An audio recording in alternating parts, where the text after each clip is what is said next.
queridos oyentes y visualizadores. Qué gusto que nos volvamos a encontrar acá en nuestro programa de radio, Voces del Río de la Plata. Les quiero recordar que en este momento estamos saliendo en vivo en la Radio Sofía del Plata, en la ciudad de La Plata en la 95.3 y en la ciudad de San Martín de los Andes en la 90.5. A su vez, en este momento me encuentro acompañada de mi co-conductora y productora general, la genia, como les digo siempre, de Anita Fernández Ferro, y acá quien les habla, Cata Esquerini. ¿Qué tal, Anita? Muy buenas tardes. Muy Cata y muy buenas tardes a todos nuestros oyentes y visualizadores. Les recordamos que también estamos saliendo en vivo por sofiaradio.com.ar y como siempre en nuestro canal de YouTube, El Espacio Cultural. A su vez les recuerdo nuestras redes, nos pueden encontrar tanto en Facebook como en Instagram como El Espacio Cultural. ¿Cómo andás, Cata? Bien, todo bárbaro, Anita, contenta, chocha. Viste que siempre que tenemos entrevista yo exploto. Sí, totalmente. Además hoy tenemos un invitado muy especial, al abogado, al doctor Jorge Matinata, que hace muy poquito tiempo sacó un tratado de derecho tributario, así que nos va a estar un poquito contando sobre su nuevo libro, que además lo hizo en conjunto con nuestro queridísimo Eduardo Laguzzi y Juan Ignacio Nigrelli, así que también estamos muy agradecidos porque también estamos ahí siempre con gente conocida acompañándonos, ¿no, Cata? Ay, sí, la verdad, tenemos un grupo de exitosos y talentosos, estamos rodeadas de gente fantástica, Ana, no nos podemos quejar. No, la verdad que no es verdad, es como decís vos, si no es de que están escribiendo un libro, están participando en algún evento, la verdad que no nos podemos quejar, tenés toda la razón del mundo. Tal cual. Bueno, y para iniciar el programa vamos a tenerlo a Pablo, el arquitecto Pablo Trovato, quien nos va a estar contando un poco en esta columna que nos trae acostumbrados de contrastes de nuestra historia, sobre las fronteras culturales, más haciendo hincapié en algunos fragmentos de esta ciudad histórica de La Plata, ¿no? Sí, tal cual. Y también lo vamos a tener a nuestro chico maravilla, como decimos siempre, que nos trae todos siempre temas de actualidad para ponernos al día y no desactualizarnos. Que hoy nos va a estar hablando de OnlyFans, que yo la verdad lo toco de oídos, pero no estoy muy interiorizado si es una red social, si es una página. Así que ahí, ansiosa por lo que nos va a contar Jean. Sí, tal cual. Tengo muchísimas ganas de que nos cuente más de esto que está tan en boga, tan en la boca de todos, ¿no? Uno está dando vueltas por las redes, en los Reels o en TikTok y de repente te salta OnlyFans, y uno no entiende bien qué es. Así que está bueno poder informarnos sobre eso también, ¿no? Sí, totalmente. ¿Qué más actualidad que eso? Y bueno, nuestro profe de filosofía, Mauro González, hoy nos va a estar acompañando, pero va a estar participando en la entrevista que ya les mencionamos hace un ratito con el doctor Jorge Matinata, así que él va a estar interactuando un poco más en la entrevista, con lo cual no va a hablarnos hoy sobre filosofía, lo vamos a extrañar un poquito en esa faceta. Coincido, lo vamos a extrañar, pero creo que nos vamos a poner contentas, porque en vez de hacernos preguntas para la vida que después nos llevamos y tenemos que hablar comiendo los ravioles, le va a hacer preguntas al invitado. Escúchame, Ana, hoy zafamos. Vamos a ver si hay una pregunta de filosofía en el medio. Muy bueno, ojalá. Sí. Dale, Anita. Bárbaro, ¿te parece si vamos presentando el primer bloque? Dale, me parece perfecto. Perfecto, Anita. Presenta el siguiente momento Polarizados Pit Stop, una empresa dedicada a los polarizados de edificios y automóviles. A su vez, como les digo siempre, si quieren buscar al equipo en redes, ya saben, tanto en Instagram como en Facebook, pitstop.polarizados. Y ahora sí, le damos la bienvenida a Gianluca De Santi. Buenas. ¿Cómo andan? ¿Todo bien? Buenas. ¿Todo tranquilo? Hoy va a ser un tema particular, va a dar debate. Puede llegar a ser un poco complicado de hablar, pero bueno, vamos a tratar de hablarlo con el máximo de los respetos, como siempre, y obviamente para que después cada uno pueda dar su propia idea, ¿no? Tal cual, como siempre. Vos siempre nos traes temas igual que a veces están ahí rozando algunas cosas, sobre todo porque la actualidad tiene eso, ¿no? Pero siempre con mucho respeto. Eso me parece que ninguno de nuestros oyentes puede decir lo contrario. Totalmente, y obviamente siempre las redes sociales dan, ¿no? Para estos debates y conflictos también. Exactamente, siempre hay polémicas, así que bueno, vamos a meternos un poco en este mundo, pero no desde el punto de vista tan polémico, sino desde el lado del debate. Así que bueno, vamos a hablar de esta aplicación de OnlyFans, ¿sí? Es una aplicación que justamente se creó en el año 2016, pero obviamente como muchas aplicaciones durante la pandemia tuvo un crecimiento súper exponencial. Y bueno, el propósito de la aplicación es que los generadores de contenido puedan crear contenidos exclusivos justamente para sus seguidores. Todo esto a cambio, obviamente, de una suscripción que puede ser mensual, que puede ser de semanas o demás, pero que obviamente es paga.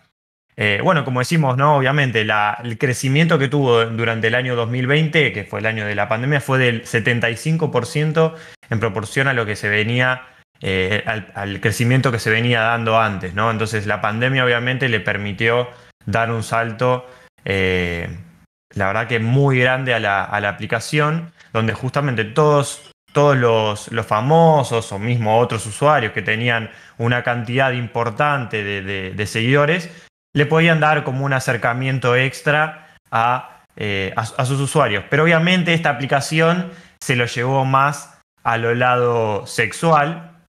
Entonces justamente se empezó a comercializar o entregar este contenido más del tipo sexual, ya sean desnudos o más tipo explícito, donde ahí es donde empieza a haber esta controversia y esta polémica y el debate, ¿no? También de si está bien, si es correcto, y demás. De hecho, que después nos vamos a adentrar, tuvo problemáticas en cuanto a las políticas, donde OnlyFans el desarrollador tuvo que accionar sobre estas, tuvo que tomar medidas. Contanos, ¿qué medidas tuvieron que tomar? ¿Cómo fue? Bueno, en principio la primera problemática al generar ingresos, obviamente la aplicación se queda con el 20% de lo que pagan los usuarios. Pero la problemática principal es que esto se realiza mediante bancos, esta paga. Entonces, al distribuir los bancos no querían aceptar el realizar estos pagos justamente mediante los bancos. Entonces ahí es cuando surgió la problemática y OnlyFans tuvo que realizar esta adaptación que luego fue retrotraída, porque los usuarios que generaban estos contenidos ya se vieron afectados en cuanto a sus ingresos, porque no les permitían realizar más este contenido explícito. Se podía realizar el contenido más bien desnudo, pero no el contenido explícito como algunos usuarios venían desarrollando o generadores de contenido, perdón. Actualmente esta plataforma tiene unos 150 millones de usuarios en todo el mundo. 150 millones de usuarios en el mundo nos referimos tanto a los generadores de contenido como la gente que consume el contenido, que está suscrito a algún generador de contenido, justamente algún canal. Dentro de esta aplicación hubo diversas celebridades que se sumaron al movimiento, generando no contenido tan sexual, sino más bien un poco subidos de tono, podemos decirlo, pero que no había desnudos. De hecho, generalmente lo aclaraban, que no iban a encontrar este tipo de contenido, pero bueno, era una forma de acercarse un poco más al celebrity o el famoso que tanto siguen, ¿no? Por ejemplo, Floyd Mayweather fue uno de los que se incorporó. Cardi B también es una artista muy conocida, también se sumó. Un rapero que se llama Tyga, también en Estados Unidos es muy conocido, se sumaron. Más que nada los famosos que se sumaron fueron en su mayoría norteamericanos. Seguramente hayan tenido algún convenio con OnlyFans para justamente incorporarse a nivel promoción, ¿no? También.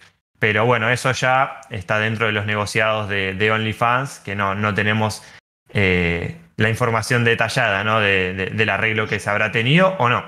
Lo que pasa, como bien vos decías, inicialmente OnlyFans fue una web o para generar contenido, digamos. Después se fue yendo por ahí más a lo sexual, como bien decías.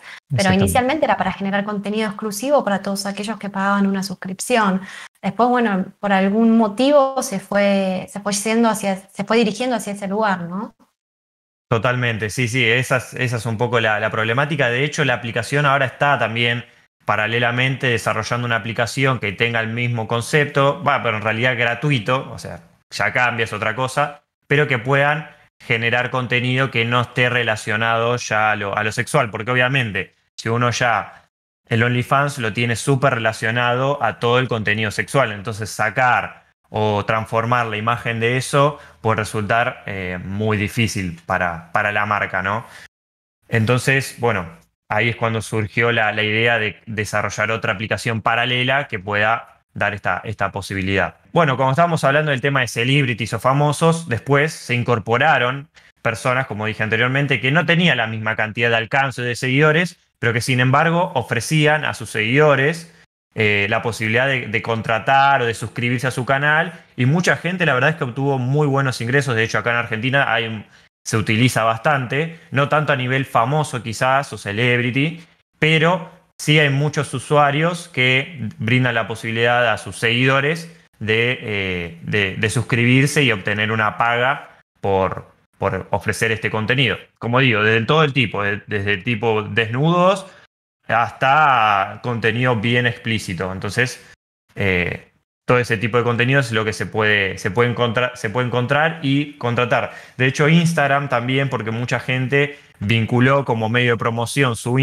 Instagram con el OnlyFans. Y Instagram bloqueó muchas cuentas por tener vinculado o tener en su link, en la descripción, su OnlyFans.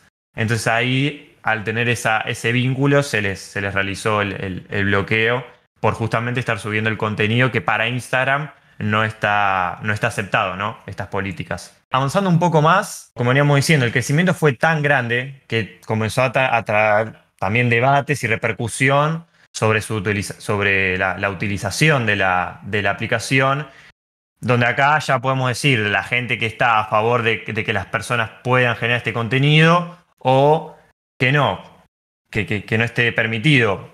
Hay diferentes debates porque, por ejemplo, tenemos una postura donde plantea que quizás el generar este contenido está un poco más protegido a lo que conocemos como los actores o las actrices porno, por ejemplo, ya que es un contenido que lo generan ellas, no es que hay una productora de por medio, o mismo también lo que decimos, ¿no?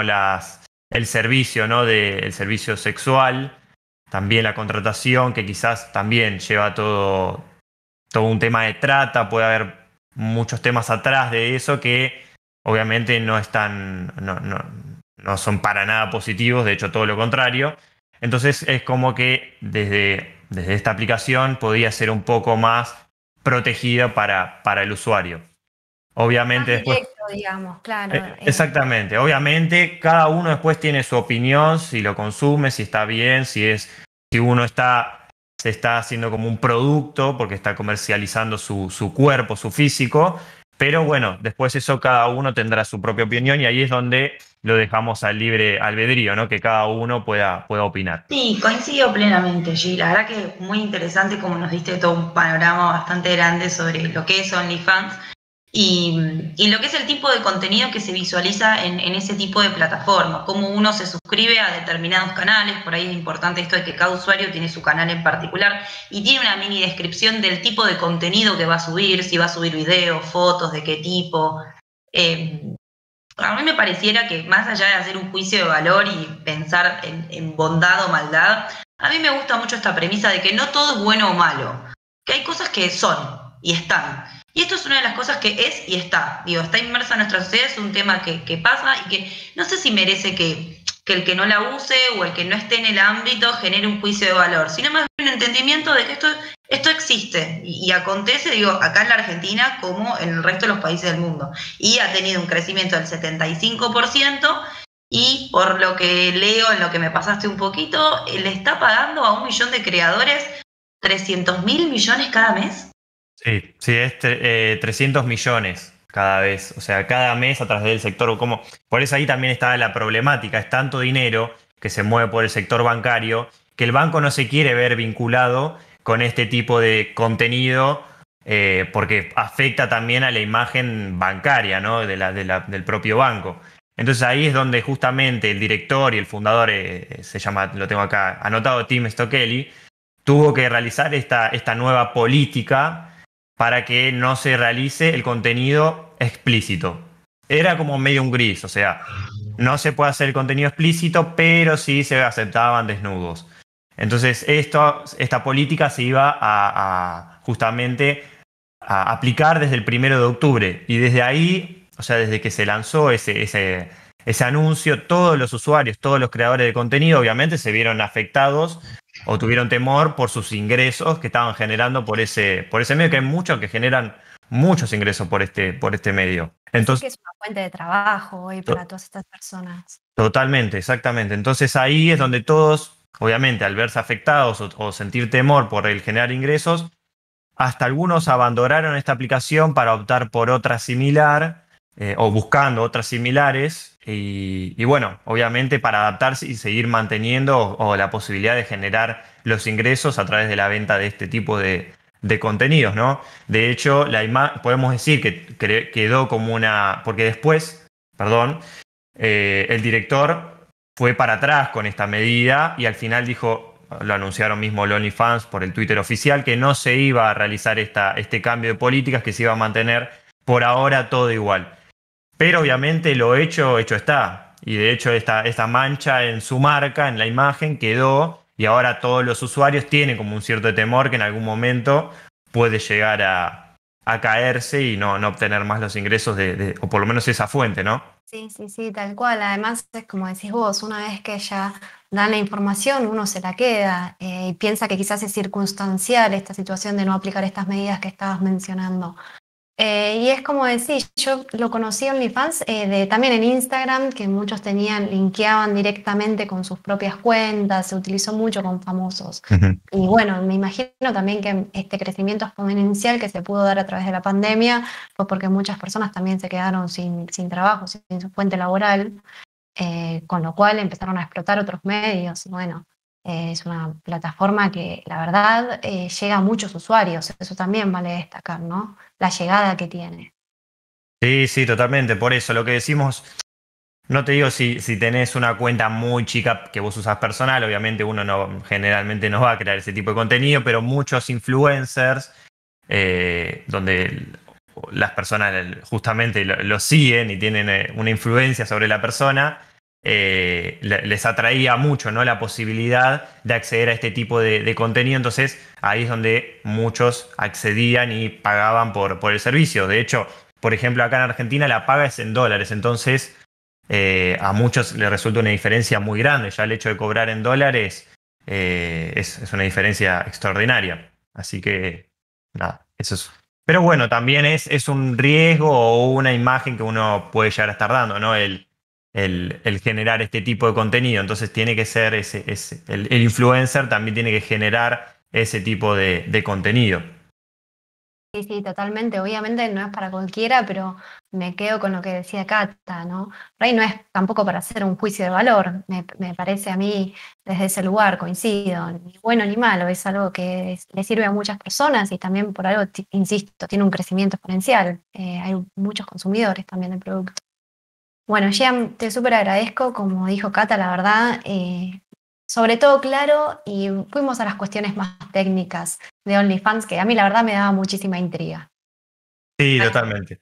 Yo quería dejar No, perdón, Cata, decís vos así. No, que me parece muy, muy interesante, además que que lo comentemos, digo, en un espacio como la radio, donde llegamos a distintas generaciones y digo, que puedan entender, digo, hoy en día hay un montón de jóvenes y también adultos que están decidiendo desarrollar contenido sexualizado en una aplicación dedicada a eso y no sé, digo, y después también tienen su vida y hacen otras cosas. Mismo, no todo es, digo, hay también mucho contenido, tengo entendido, para fetiches, como tipo pies, manos, cosas así también medio, digo, canales muy exclusivos de contenido, orejas, contenido muy exclusivo de determinadas áreas del cuerpo.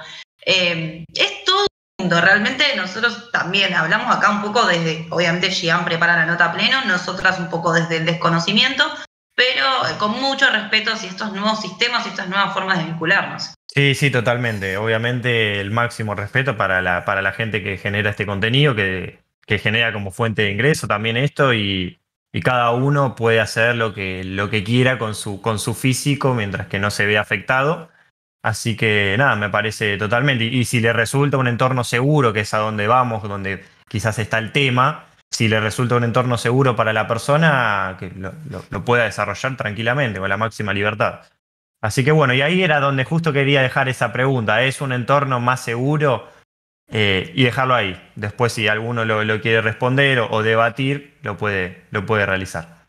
Dale, por ahí nos podemos hacer una encuesta en Instagram para preguntarle a los oyentes también a ver qué opinan, a la comunidad de Instagram. Dale, le podemos hacer una historia ahí con una encuestita. Muy bien, muchísimas gracias, G.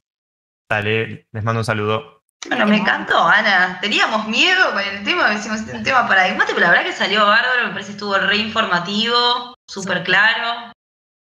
Sí, a mí me desasnó, la verdad. Yo no tenía mucho conocimiento del funcionamiento. Y es como decís vos, llegamos a muchas generaciones y es interesante también que todos sepamos hacia dónde nos estamos dirigiendo. Un poquito, digo, es exponencial el crecimiento que tuvo y la cantidad de usuarios que hay.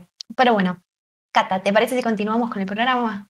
Dale, me parece excelente. Le damos la bienvenida al arquitecto Pablo Trovato. Hola, hola chicas, ¿cómo andan? ¿Cómo andás? ¿Qué tal, Pablo? Muy bien, muy interesante lo que estuvo hablando Xian en su columna. Y bueno, me parece que por lo menos nuestro país todavía no toma dimensión de la importancia de las redes y lo que generan, ¿no?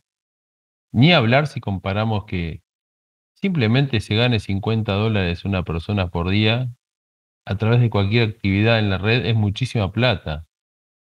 Incluso les voy a aportar un dato, que en Latinoamérica, en la pandemia, entre el año 2021, y en Argentina este último año, con la mayor cantidad de gente que se empezó a dedicar a las criptomonedas y a todo ese tipo de actividad, bueno, producto de la gran crisis que estamos viviendo, ¿no? Y aparte de la diferencia, porque es muy común, muy normal ganar $50, $60 por día haciendo un poquito de trading en criptomonedas, es un montón de plata. Claro, sí, obviamente, van todos un poco en la búsqueda de estas nuevas plataformas, estas nuevas formas también de apropiación, digo, de estas monedas que acá en la Argentina, con este cepo que tenemos, realmente es muy complejo.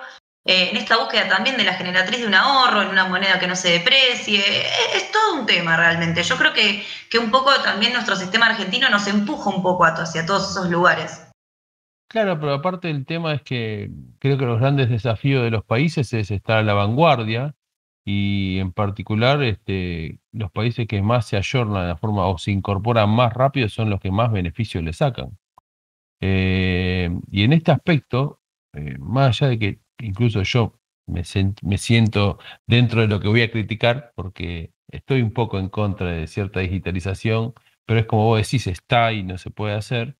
Pero realmente hoy el mundo pasa por ahí. O sea, imaginás un mundo donde se retrotraiga al anterior, es, es imposible. Y me parece que cuanto antes nos adaptemos, más beneficios le vamos a sacar. Sí, totalmente. El otro día recordaba, con mi mamá me contaba cuando uno tenía que ir a pagar las cuentas en el banco. Hoy estamos a un clic literalmente de realizar pagos, operaciones. Digamos, si uno lo sabe aprovechar también, siempre con sustento, obviamente, y con sistemas que funcionen, como uno siempre dice, es un excelente avance. Bueno, Pablo, hablando de historia, ¿qué nos trajiste para el día de hoy? Dentro de fronteras culturales, fronteras urbanas, vamos a dedicarles algunos programas. Se me ocurrió hacer como un fragmento un recorrido a través de pequeños fragmentos de determinados hechos que fueron como construyendo la ciudad de La Plata, esta bella ciudad, con algunos elementos muy importantes que ya venían de la época fundacional y prefundacional del país, y cómo se fueron transformando, por lo menos aquellos elementos importantes y que generaron un desarrollo. Bueno, contanos un poquito. Yo arrancaría hoy con un tema que es la Avenida 1. Y de alguna forma lo titulé Del Camino Real a la Avenida 1. Este camino real era para introducirnos en la época de la fundación de Buenos Aires. Fue el camino que unía la ciudad de Buenos Aires con el Pago de la Magdalena. Así como existía el camino real al sur, existía el camino al oeste y existía el camino hacia el norte. Así nos adentramos en esta introducción para comenzar la reconstrucción de esta bella ciudad, este fragmento que propongo hoy.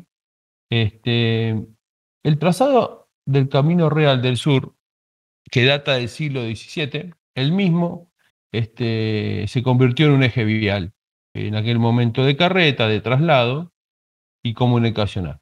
Este camino que inicialmente pasó por la ciudad de Tolosa, que fue de alguna forma la ciudad prefundacional de La Plata, y la cual fue tomado como base para después instalar y proyectar la ciudad de La Plata. En este tramo entre la ciudad de Tolosa y la fundación de la ciudad de La Plata se convertirá en la Avenida 1, de la cual hablaremos hoy. Este proyecto de la ciudad de La Plata estuvo diseñado e implantado en las tierras de la familia Iraola, el mismo que contenía un bosque frondoso donde existía la estancia familiar de la familia. El mismo se constituyó en el proyecto de La Plata, en el eje fundacional de la ciudad, y lindero al mismo y con el tiempo superpuesto con el proyecto se hallará la ciudad que acabo de contar de Tolosa. La misma que había sido fundada por Martín de Iraola en el año 1871. Esta vía que inicialmente era utilizada como carretera, que es el Camino Real, se va a constituir y se va a llamar Avenida 1. Esta Avenida 1 va a ser primero en el proyecto va a ser constituido o realizado como un borde o un vínculo entre lo que era el proyecto de La Plata y el bosque o la naturaleza, o un puente entre esa naturaleza y la ciudad, pero que en esta etapa que estoy comentando va a ser el primer sector o el primer casco urbano que se consolidará. Esta Avenida 1 se constituirá en el primer eje y el primer desarrollo urbano de la ciudad, ayudado por la extensión del ferrocarril y la llegada del ferrocarril al centro neurálgico del eje fundacional de La Plata, cuando se funda la original estación, la estación 19 de noviembre, donde hoy actualmente es el Centro Cultural Dardo Rocha, enfrente de la Plaza San Martín. Luego se fundará la nueva estación, que es la actual, y en este eje, la Avenida 1 se constituirá como un eje ya no solamente vial y de importancia que unía esos dos puntos, sino que va a ser el primer sector donde se desarrolle los comercios, algunas cuestiones de transporte, y en particular, obviamente, el nodo de circulación y de acceso a esta ciudad. Va a ser el primer lugar donde se consolide con las primeras instalaciones industriales y a posteriori, con la fundación de la Universidad Nacional de La Plata, las primeras entidades administrativas y educacionales de la ciudad. Más allá de que en aquel momento solamente se utilizaba como residencia de los gobernadores. Muy buena, muy buena. Muy interesante, sobre todo, y de paso le mandamos un beso muy grande a toda la gente de La Plata que siempre nos están escuchando y no les mandamos los merecidos saludos, así que ahora que están mencionando y hablando un poquito de la historia de esa hermosísima ciudad, les mandamos un beso enorme. Sí, tal cual. Aprovechamos para mandarles un beso muy grande. La verdad que La Plata es una ciudad que a nosotros nos encanta y al Arqui, como se habrán dado cuenta oyentes, mucho más. Muy paradigmática realmente. Y todo eso, mira, yo no tenía idea que el Camino Real había estado superpuesto con la Avenida 1. La conozco y la reconozco un poco porque a mí me encantaba de chica ir mucho al Museo de La Plata. Viste que la Avenida 1 linda con la plaza que da a la...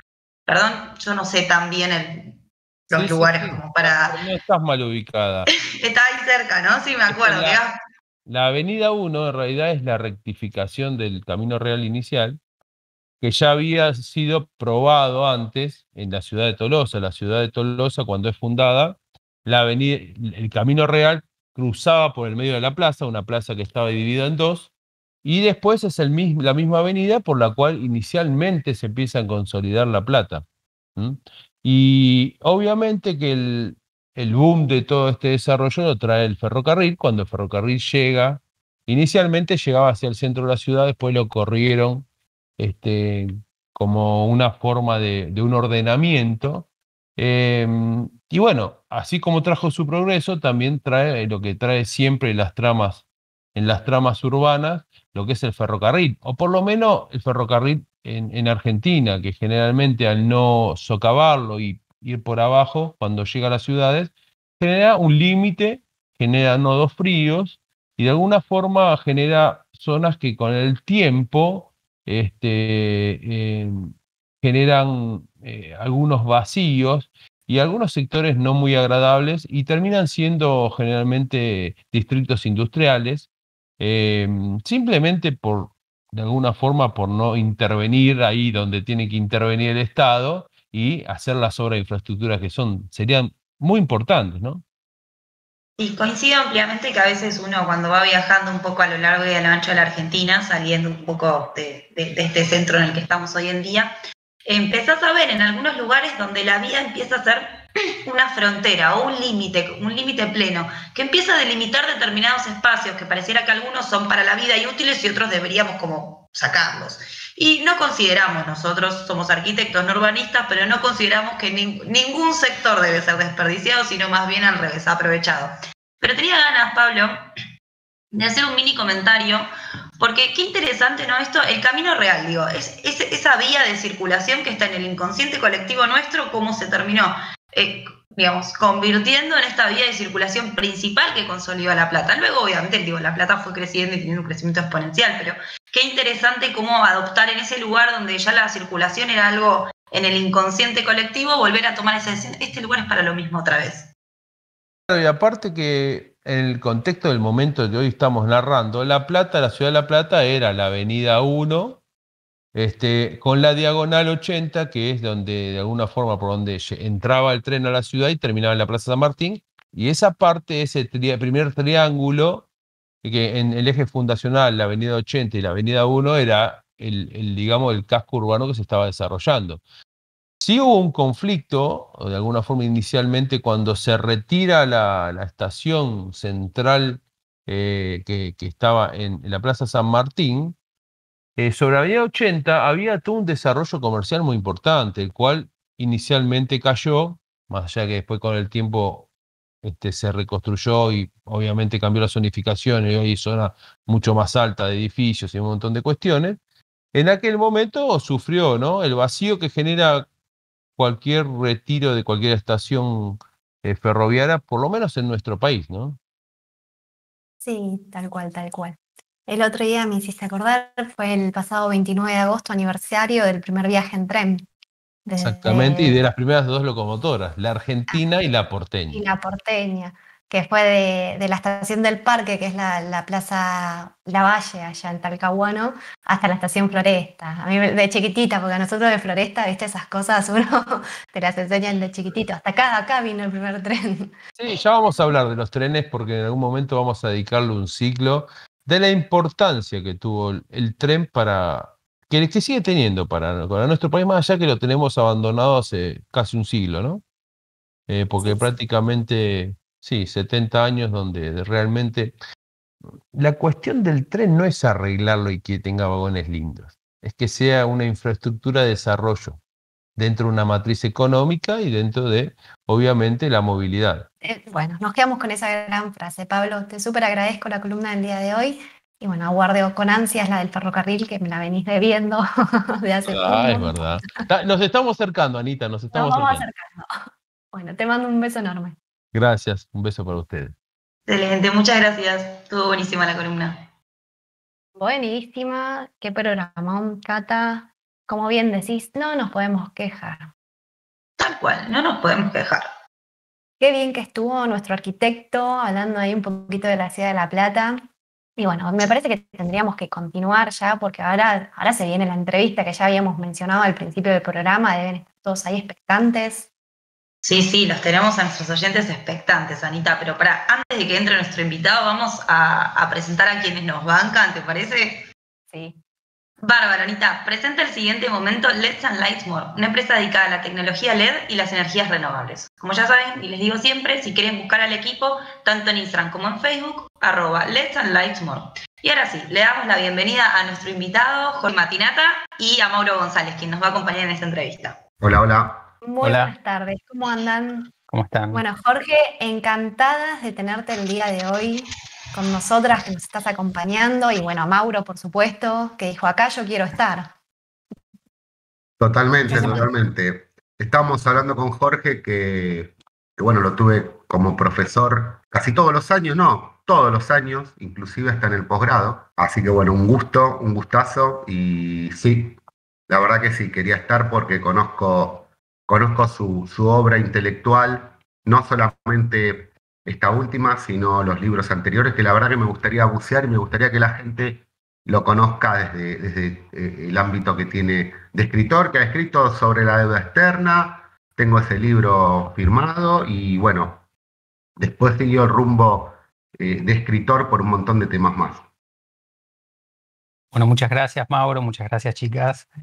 La verdad que agradezco a todos por esta invitación, la oportunidad de poder acompañarlos y poder brindar un mínimo de la expresión de lo que es el trabajo, ¿no es cierto? Realizar escribir es un trabajo, es un sacrificio enorme y muchas veces hasta tedioso, pero realmente las satisfacciones son muy grandes. Y reencontrarme, por ejemplo, con Mauro, que hace años que no lo veo, fue un alumno importante a lo largo de la carrera, crítico, siempre con planteos interesantes. La verdad que es un gusto poder acompañarlos. Qué bueno, Jorge, muchísimas gracias. Yo voy a pedir disculpas por el fallo, pero yo no te presenté debidamente. Para que todos nuestros oyentes y visualizadores también te conozcan, el doctor Jorge Saverio Matinata es abogado, escribano, procurador y especialista en derecho tributario, derecho administrativo, derecho notarial y finanzas públicas. A su vez, él tiene muchos trabajos, cabe destacar, y muchos en universidades, pero les voy a nombrar dos de los que me contó hace poco, que es consultor en rentas de la Ciudad Autónoma de Buenos Aires y a su vez desarrolla un puesto simultáneo en la provincia de Buenos Aires. Entre otros múltiples cargos y sobre todo un montón de lo que son a nivel educativo, porque él es representante en el Instituto de Derecho Tributario, a su vez también estás en una cátedra porque tenés una actividad docente muy importante, si no me confundo.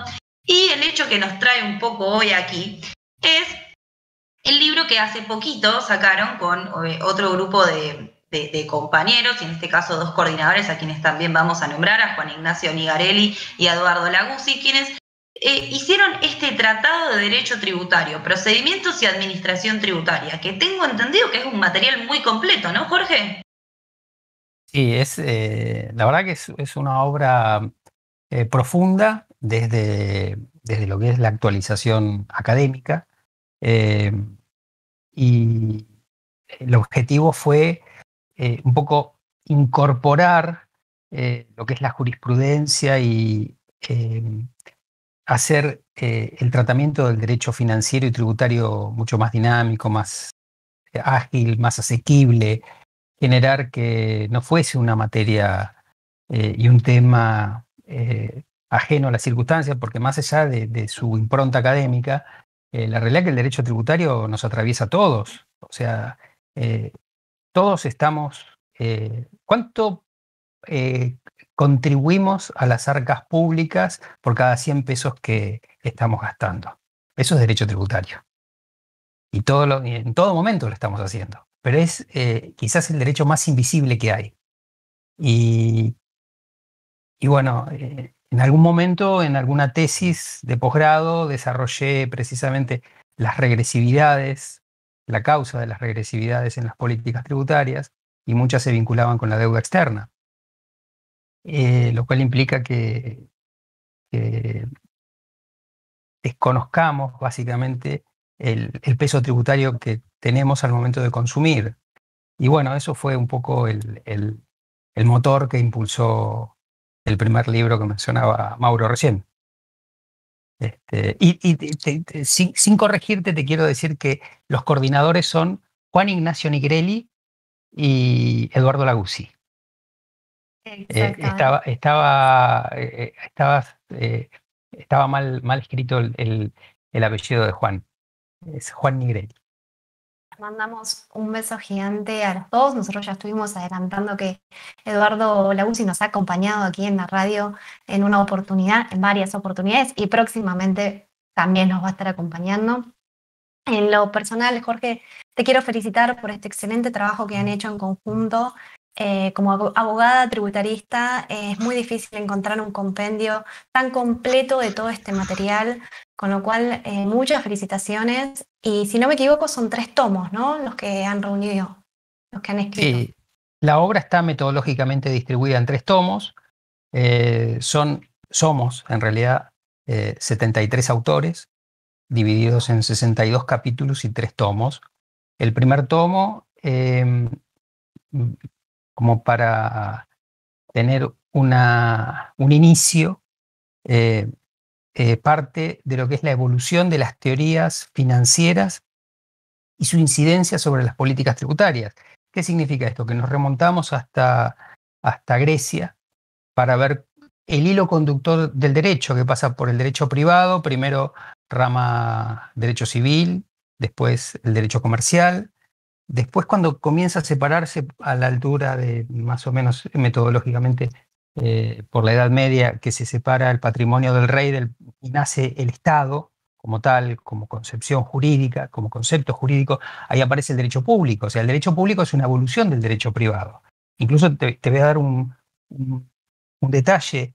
El fisco, como se lo conoce actualmente, era el patrimonio privado del emperador, y la hacienda pública era el lugar donde se recaudaban los tributos que se pagaban a los pueblos vencidos, y de ahí se remitían al patrimonio privado, que era el patrimonio del emperador. O sea que los nombres que utiliza el modelo público vienen de un sistema privado, porque el derecho romano era un derecho privado. El derecho romano no trabajó el derecho público. El derecho público se comienza a trabajar básicamente desde el Renacimiento para acá. Estábamos hablando de 1500. O sea, hubo 1500 años de derecho privado, y recién a partir del 1500 comienza a hablarse de derecho público. Y recién a partir de mediados o fines del siglo XIX comienza a hablarse de derecho tributario. O sea, es el derecho más nuevo que hay. El linaje es derecho privado, distribuido en civil y comercial, derecho público, distribuido en administrativo y constitucional, y derecho tributario. Y dentro del derecho constitucional tenemos las 3 evoluciones de garantías constitucionales. El Estado neutral, que es el Estado liberal clásico; el Estado regulador, que es el Estado social, propio de la segunda generación de garantías constitucionales; y el Estado desregulador, que es la irrupción de la tercera generación de garantías constitucionales. Y en esa evolución es donde se va transformando el derecho administrativo y el derecho tributario. Y el derecho tributario se va separando del derecho administrativo. Todo esto es el primer tomo. ¿Para qué se hace esto? Para distinguir lo que son las políticas tributarias, las legislaciones tributarias, las administraciones tributarias y los presupuestos públicos. Porque yo siempre hago un ejemplo básico. Si en el campo se quiere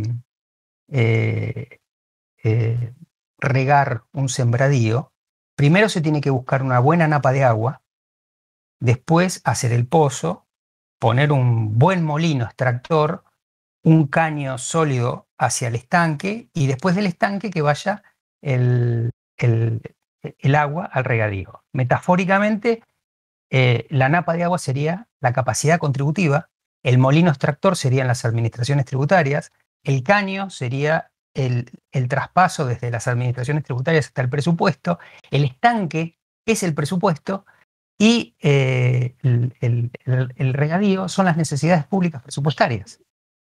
Entonces, si nosotros tenemos ese esquema, pero, por ejemplo, vamos a buscar una napa de agua con baja capacidad contributiva, por más que tengamos un hermoso y potente molino, si no se puede extraer agua, no se puede extraer agua. Los españoles dicen, se extrae agua se extraen recursos en aquellos lugares donde existe capacidad contributiva. También lo dijo recientemente la Corte. Entonces, por eso el éxito o fracaso de las administraciones tributarias está vinculado con la elección de la política tributaria, y la elección de política tributaria va a definir la legislación tributaria.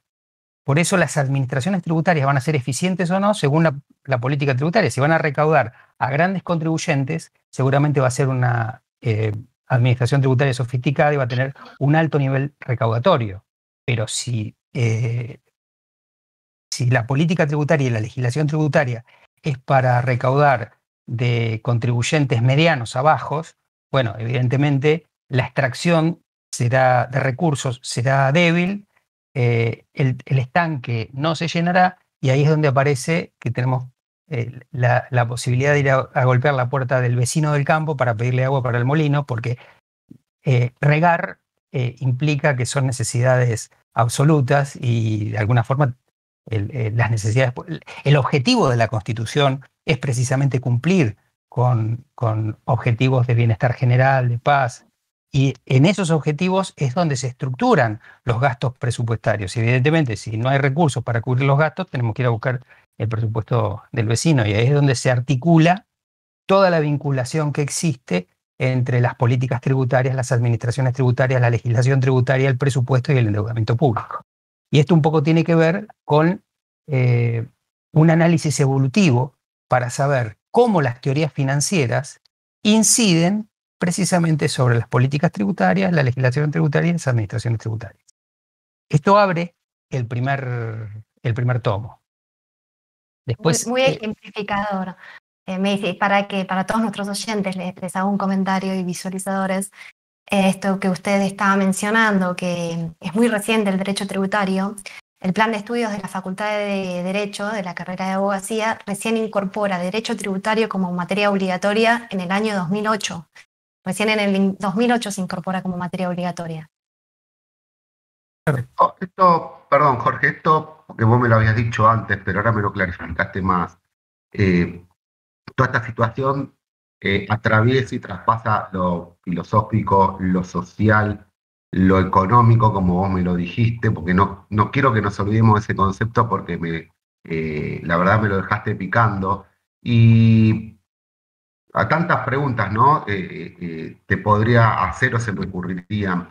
¿Y vos cómo ves, cómo considerás hoy en día, como está planteado el mundo, el contexto argentino, como un experto así, muy simplemente, como para que entienda la gente que no está en el palo tributario, cómo verías todo nuestro sistema? Porque la verdad que si hay gente que es anti-cuarentena, también hay gente que no quiere pagar los impuestos, ¿no? Entonces, bueno.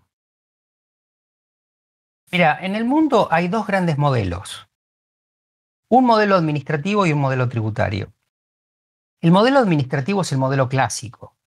El modelo administrativo tiene que ver con la Revolución Francesa, con la proclamación de derechos de 1789, cuando dice que todos son iguales ante la ley. Ese es el contexto del derecho administrativo. El derecho tributario fue más profundo. El derecho tributario te dice que todos son iguales ante la ley, pero no todos tienen la misma capacidad de pago. Y esa es la primera gran distinción. Entonces ahí se pasa de lo que era la teoría contractual o teoría del beneficio, que recibían un beneficio del Estado aquellos que podían pagarlo, a la teoría del sacrificio mínimo, que es el principio de capacidad contributiva. ¿Qué significa sacrificio mínimo? Que cada uno va a contribuir a los gastos públicos en la medida de un sacrificio mínimo, pero equitativo en relación a la capacidad económica que uno tenga. Y ahí está la gran distinción entre el derecho administrativo y el derecho tributario. Ahora bien, ¿cuál es el eje de esto y por qué digo que hay dos teorías? Porque hay administrativistas que aplican, o hay legislación que aplica el sistema administrativista y hay legislación que aplica el sistema tributario. Entonces, la legislación que aplica el sistema administrativista tiene en cuenta, primero, una relación de beneficios. Te voy a pagar si recibo un beneficio. Y segundo, te voy a pagar un concepto mínimo, como era el artículo 16 de la Constitución Nacional. El artículo 16 originario en la primera generación de derechos constitucionales que rige actualmente, pero fue modificado, digamos, por interpretación de la Corte, decía que todos contribuyen de igual forma. El artículo 16 dice que el pago del impuesto y las cargas públicas es una contribución igualitaria para todos. Entonces está hablando de una contribución. El sistema tributario es mucho más profundo. El sistema tributario dice, vos vas a recibir todos los beneficios del Estado, salud, educación, pero lo vas a pagar conforme tu capacidad económica de pago. Y si no tenés capacidad económica de pago, y esta es otra distinción, el sistema tributario es racional, es inteligente, va a generar exenciones, va a generar beneficios en aquellos sujetos que no tengan capacidad económica. Pero a su vez, por ejemplo, por razones de desarrollo, también puede generar exenciones en sujetos con alta capacidad contributiva por plazo determinado para que realicen inversiones en determinadas zonas del país para desarrollar esas zonas. O sea que es la diferencia entre un sistema racional e inteligente y un sistema clásico más atado a estructuras ortodoxas. ¿Coexisten los dos? Claro que coexisten los dos. Es más, muchos niegan derecho tributario desde el concepto de capacidad contributiva, que es uno de los conceptos esenciales, pero lo hacen desde el derecho administrativo. ¿Está mal? No, no está mal. Son dos conceptos distintos. ¿Me entienden? Esa es la diferencia. Ni uno es antijurídico. La única forma en que uno sea antijurídico es cuando el contribuyente, y esto lo recordarás, Mauro, el contribuyente puede acreditar que no puede pagar impuesto ante un juez. Ese es el principio de capacidad contributiva.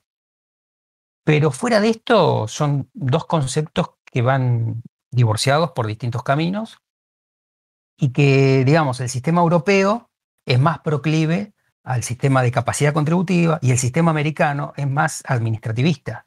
Es más, siendo que, por ejemplo, la historia de Estados Unidos es interesantísima. Estados Unidos, para los años... La transformación que se da desde el derecho administrativo hasta el derecho tributario no fue automática, viene porque por la transformación económica de la economía agraria a la revolución industrial, los efectos de la Primera Guerra Mundial y la crisis de 1930. Esto generó que el Estado neutral, que no cumplía ningún tipo de prestaciones sociales, deba hacerse cargo de prestaciones sociales, y para eso necesitaban recursos. Y como necesitaban recursos, hubo un alemán que se llamó Enno Becker en 1919 que toma un principio propio del derecho comercial, que lo saca de un fallo de Nueva York de 1865, en el cual se llama teoría de la penetración. ¿Qué significa? Que cuando una sociedad se crea con la finalidad de establecer actos ilícitos, se establece lo que se denomina la teoría de la inoponibilidad. O sea, la persona jurídica desaparece y va penetra hacia la verdadera intención de los socios, y entonces no hay estructura jurídica que determine. Eso fue un fallo de 1865 que definió lo que es la teoría de la punibilidad, hoy incorporada en el artículo 144 del Código Civil y Comercial. Ese concepto lo llevó Enno Becker a los tributos en 1919. ¿Por qué? Porque en ese momento las personas jurídicas no pagaban impuestos, solamente las personas físicas pagaban impuestos. Entonces dice, si realizan un hecho imponible, a mí no me importa si es una persona física o la persona jurídica.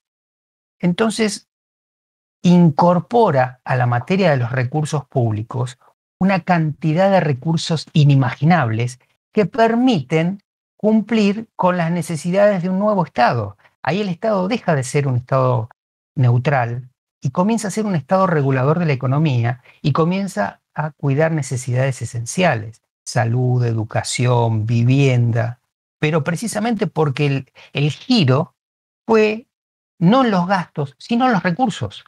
Se duplicó la cantidad de recursos públicos y eso permitió mejorar los presupuestos y permitió básicamente cumplir con las necesidades públicas. Y eso fue lo que hizo ni más ni menos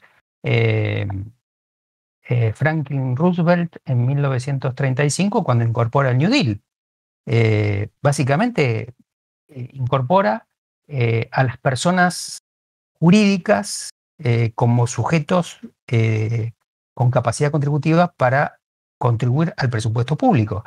Y Estados Unidos tuvo la alícuota más alta del mundo. Estados Unidos tenían lo que es nuestro impuesto a las ganancias, tuvo 24 tramos que llegaban en su máxima expresión al 81% en el impuesto a la renta, que es el equivalente a nuestra ganancia, en sujetos que tenían como ingresos más de 5 millones de dólares. Y eso dio precisamente un criterio de desarrollo y un criterio de desarrollo económico y social más grande que ningún otro. Fue inimaginable. Ese criterio persistió durante la Segunda Guerra Mundial, persistió durante Kennedy, que era una familia millonaria. Lo baja el presidente Johnson en los años 60 y 70, casi 70, al 70%, y lo termina bajando el presidente Reagan, la administración del presidente Reagan, en los años 80 al 30%, hasta que Trump lo vuelve a bajar al 25%. ¿Entienden? Esa baja de recursos básicamente impacta. Bueno, eso que sucedió en Estados Unidos sucedió en el resto del mundo. La única diferencia es que el presupuesto de Estados Unidos se cubre con los intereses de deuda del resto del mundo, que los terminamos pagando nosotros, y nosotros lo cubrimos con deuda externa. Esa es la única diferencia. Diferencia, ¿no? Podríamos decir. Y te hago una pregunta que nosotros también estamos un poco interesados cuando elaboraron este tratado. ¿Cómo fue este proceso colaborativo, vos como director, bueno, con los coordinadores que ya mencionamos, con la UCI y Migrelli, y con todos estos participantes que vos mencionaste hace un ratito, que son unos cuantos? Bueno, primero quiero cerrar una pregunta que me dijo Mauro, que estaba vinculada con el lado sociológico. No hay posibilidad de analizar el derecho tributario si es que no se lo analiza desde la evolución del pensamiento. Y las escuelas que hacen al derecho financiero y que impactan sobre el derecho tributario básicamente son económica, política y sociológica. Si se lo analiza únicamente desde la escuela económica, vamos a tener resultados económicos. La escuela suiza fue, con Antonio Vitti de Marco, fue la corriente sociológica la que indagaba cuáles eran las necesidades sociales para incorporarlas en el presupuesto, y desde esas necesidades sociales analizar quiénes eran los sujetos con capacidad contributiva para cubrir las necesidades sociales. Y nosotros tomamos la escuela italiana, que es la escuela de Benvenuto Briciotti, que es la escuela política, porque toma la corriente sociológica y dice, esta definición es una definición política, porque definir en el presupuesto de quién se recauda y en qué se gasta o en qué se invierte, es una cuestión de decisión política tomada por el Congreso en una ley definida. Y esto precisamente es lo que hace la distinción entre un presupuesto privado, porque el presupuesto privado básicamente tiende al lucro. El presupuesto público no. El presupuesto público tiene que cubrir las necesidades están definidas en los objetivos constitucionales. O sea, nosotros si leemos el preámbulo vemos cuáles son los objetivos de la Constitución: paz, bienestar. En el concepto de bienestar está el presupuesto. Y el principio de capacidad contributiva propio del derecho tributario es la evolución más acabada de todo el sistema, que permite recaudar en equilibrio de sujetos con capacidad contributiva, cosa que Argentina desde mediados de los años 70 para acá es discutible, y permite inyectar gastos o inversiones públicas en la economía, de modo que hagan un multiplicador de esos recursos en la economía que vuelvan como impuestos, básicamente la teoría de Keynes. Eso es un poco para cerrar el aspecto sociológico que había preguntado Mauro. No hay posibilidades de analizarlo aisladamente. Si nosotros lo analizamos del lado económico, del lado político, del lado social, vamos a tener distintas respuestas. Impecable, Jorge, impecable. Ana, perdón. Sí. Perdón. Porque tenemos a Ana acá, que es la mala, que te va diciendo los tiempos. Entonces, bueno, la estoy mirando ahí. Ana hizo una pregunta, no sé si tenemos que cerrar, si tenemos tiempo. Yo siempre digo lo mismo, el tiempo es tirano y en la radio se nota mucho más. Lamentablemente siempre nos quedamos cortísimos de tiempo, pero bueno, sí, como bien dice Mauro, ya tenemos que ir cerrando la entrevista. Así que, Jorge, te dejo a vos el tiempo que nos queda para que vos hagas un cierre, un agradecimiento o tu tiempo, tus palabras. Ahí está Cata también que va a preguntar. Yo quiero saber cuándo salió el libro, dónde se compra, qué editorial lo tiene. Eso quiero saber yo. Los demás, les agradezco, chicas, por dejarme participar No, por con favor. Jorge. Un gusto, como siempre, Jorge. Agradecidísimo. Muchas gracias. Bueno, el tratado es publicado por la editorial Thomson Reuters La Ley. Bueno, se adquiere en la editorial. Ellos están en este momento realizando promociones, así que sería importante sumarse directamente por el link por la página de la editorial, se lo puede adquirir. Y como síntesis a la pregunta del el concepto de obra colectiva, la verdad que la obra colectiva fue una experiencia inigualable, porque le dio un carácter altamente federal, en tanto y en cuanto fuimos consultando a los especialistas regionales que fueron involucrando sus experiencias académicas e institucionales a lo largo del libro, porque el segundo tomo son todos los procedimientos de todas las provincias. Fiscalización, el procedimiento de fiscalización de AFIP está hecho por el propio subdirector general de fiscalización de AFIP, Julián Ruiz. El procedimiento de AFIP nacional, que es también tomo 2, está hecho por Gustavo Paturlane, que es funcionario y director de procedimientos de AFIP. Después, cada uno de los procedimientos de las provincias está hecho por funcionarios públicos, digamos, de primera y segunda línea, donde se van definiendo lo que son las tensiones regionales, donde se va incorporando lo que es la jurisprudencia de cada lugar, la legislación de cada lugar, y hace un derecho comparado increíble.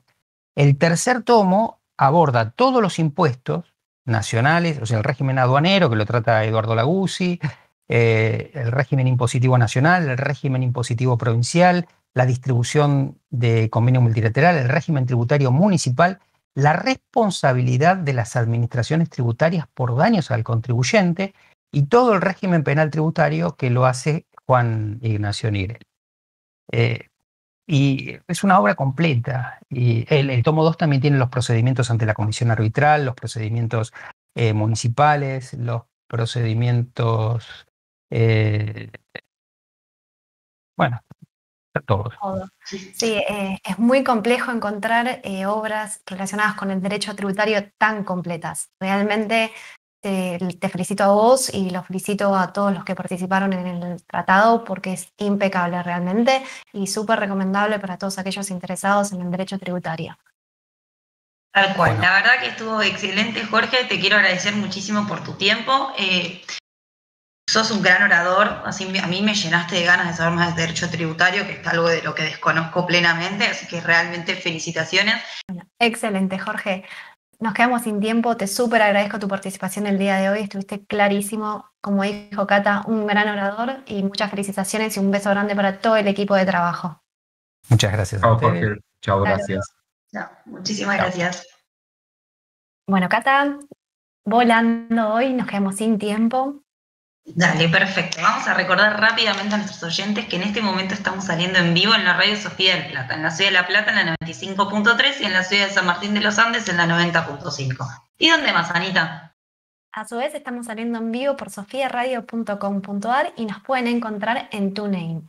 Y como siempre estamos saliendo en vivo en nuestro canal de YouTube, El Espacio Cultural. Les digo rapidito nuestras redes, nos pueden encontrar tanto en Facebook como en Instagram como El Espacio Cultural. Dicho esto, nos vemos el próximo jueves a las 18 horas en Voces del Río de la Plata.